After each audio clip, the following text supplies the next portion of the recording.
Hello friends, CKD stock market news channel में आप सभी का स्वागत करता हूं। और आज मैं आपके सामने एक ऐसी असेट मैनेजमेंट कंपनी के बारे में बात करूंगा जो जिसको ऑलमोस्ट सभी व्यक्ति जानते होंगे। डेफिनेटली एसबीआई का नाम सभी लोग जानते होंगे, एचडीएफसी का नाम सभी ने सुना होगा। इसके साथ साथ आज मैं आपके सामने आईसीआईसीआई प्रूडेंशियल, जी हाँ, आईसीआईसीआई प्रूडेंशियल के असेट मैनेजमेंट कंपनी के स्मॉल कैप फंड की बात करने वाला हूँ। जुड़े रहिए CKD stock market news channel के साथ। चैनल को अभी तक सब्सक्राइब नहीं किया मेरे मित्र, चैनल को सब्सक्राइब कीजिएगा। यही मोटिवेशन है जो मुझे हर रोज़ वीडियो लाने के लिए प्रेरित करता है। सबसे पहले नेट एसेट वैल्यू की बात करेंगे। 85 रुपीज़ का है। एक साल में रिटर्न देखिए 48% का CAGR है। मैक्सिमम देखेंगे तो 18% का CAGR है। अगर आप एक साल में बात करेंगे तो ठीक है, ऑन एन एवरेज जितने भी बेहतरीन कुछ असेट मैनेजमेंट कंपनीज के कुछ स्मॉल कैप कैटेगरी के फंड हैं तो उनमें से एक ये भी आती है।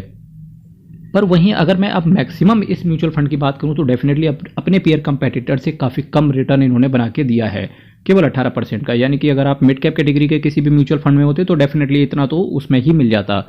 किसी भी म्यूचुअल फंड के अंदर आपका रिस्क वेरी हाई रहता है। जी हाँ, किसी भी म्यूचुअल फंड के अंदर आपका रिस्क वेरी हाई रहता है। इसके साथ साथ स्मॉल कैप कैटेगरी में इसको 5th नंबर पे रेटिंग करी गई है। सिंपल सी बात है, जो भी इसको 5th नंबर पे रखा गया है वो केवल इस वजह से रखा गया है, इसकी AMC की वजह से।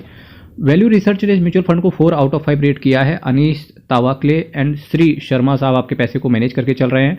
इसके साथ साथ 3 महीने में बात करेंगे, 11% का एब्सोल्यूट उन्होंने बना के दिया है। 6 महीने में 19% का, एक साल में 48% का।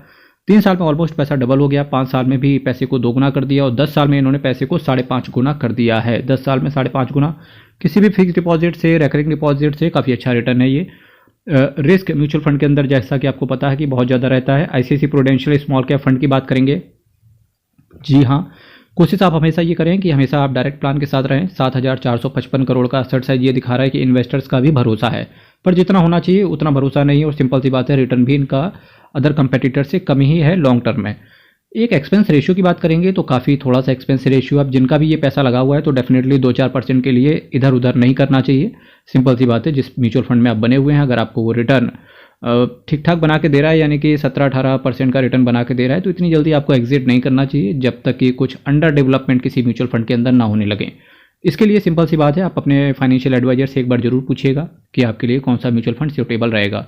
कैश होल्डिंग की बात करेंगे तो थोड़ा सा यहाँ पर रेड फ्लैग है। क्यों फ्लैग है? क्योंकि कैश होल्डिंग करीब करीब इनके पास 11.5% की है। ये कैश अपने पास इतना क्यों लेके चल रहे हैं, तो इस चीज़ का पता तो कुछ दिनों बाद पता ही चल जाएगा। Nifty small cap 250 total return index को ये बेंचमार्क की तरह फॉलो कर रहे हैं। एक साल के अंदर निकलने की कोशिश करोगे तो 1% का अलग से एग्जिट लोड आएगा। प्लान आपका ग्रोथ है। कैपिटल गुड्स में इनका सबसे ज़्यादा स्टेक गया है। सर्विसेज, ऑटोमोबाइल सर्विसेज से याद आया कि एक कमेंट आया था, उन्होंने कहा था कि सर्विस सेक्टर के म्यूचुअल फंड्स के बारे में भी बताइए। तो देखिए, सिंपल सी बात है, सर्विस सेक्टर के लिए कोई आपको अलग से म्यूचुअल फंड लेने की शायद ज़रूरत ना पड़े, क्योंकि जो भी अच्छे म्यूचुअल फंड्स होते हैं उनका आप ये चेक कर लीजिए किन किन सेक्टर्स में पैसा पड़ा हुआ है। तो देखिए, इनका 10% सर्विस सेक्टर के अंदर लगा हुआ है।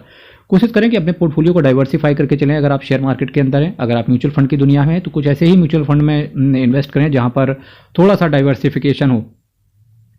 Automobile, health care, material, financial, consumer staples, construction, chemical, technology, energy, metals and mining, textile, consumer discretionary, insurance और कम्युनिकेशन। क्योंकि जो पर्टिकुलर अगर आप किसी एक सेक्टर के अंदर इन्वेस्ट करेंगे तो वो शॉर्ट टर्म के लिए वो बाढ़ चकाचौंध देखने को मिलती है किसी भी म्यूचुअल फंड के अंदर।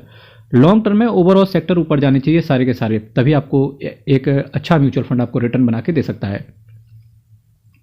इनका देखिए साथ ही साथ देखिए अदर्स में भी इनका पैसा गया है 8.22%। Nippon Life India, AMC, Cyient Limited, किन किन शेयर्स के अंदर पैसा है तो देखिए Rolex, Cummins India, Brigade Enterprise, Vijaya Diagnostic, Larsen and Toubro, Kalpataru Project, Bharat Forge, UltraTech Cement, V Mart, KPNC Infratech, Gateway, District Park, Maruti Suzuki, Arvind Fashion, Jyoti Lab, CCL Products, Syngene International, Birla Corporation, Sapphire Food, Krishna Institute of Medical Sciences, Orient Electric, Schaeffler India, Mould Tech Packaging, Cholamandalam financial, TD Power System, Gujarat Gas, Gujarat Narmada Valley Fertilizer, EPL, Pfizer, Sundaram Chemical, Sansera Engineering, CMS Info Systems, Gillette India.